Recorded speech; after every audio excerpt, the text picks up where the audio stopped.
Okay, we are up to the cosine rule. So we're up to example 13, but the cosine rule comes in.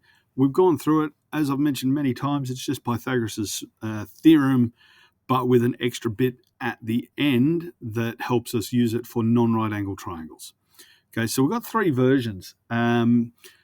Basically, they are just exactly the same, but just changing it so that the letter in the triangle is the one you want. Now, not all triangles are going to be labeled A, B, C, so you really need to get used to being able to understand which one's which.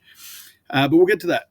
There is also two versions on your formula sheet, one for when you're looking for the side and one for when you're looking for the angle. And don't forget, even once you've got to that point, you're going to have to use the inverse of cos to actually get that.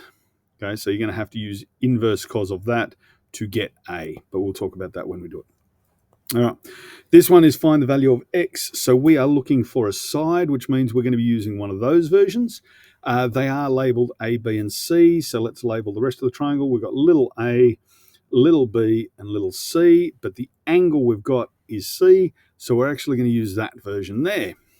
So we've got c squared equals a squared plus b squared minus 2ab cos c. Do we have little a? Yes, it is 12. Do we have little b? Yes, it is 6. Little c is x. And the big angle C is 76 degrees.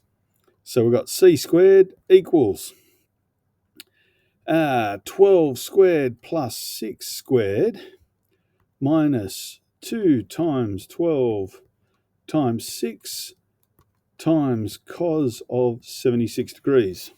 So I'm going to put this into my calculator, but I want to point something out.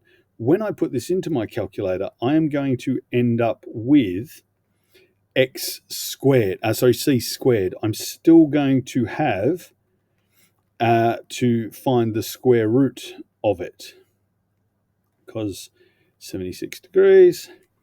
So I get c squared equals 145.163, blah, blah, blah. I then have to do the square root of that answer. So the square root, and I'm using on my calculator the ANS button because that'll put that whole thing in.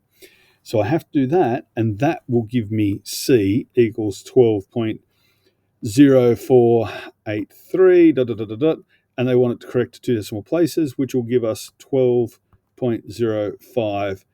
And they haven't given us a unit, but it is a distance. But that's your answer, C equals. So don't forget, you have to do that square root part at the end.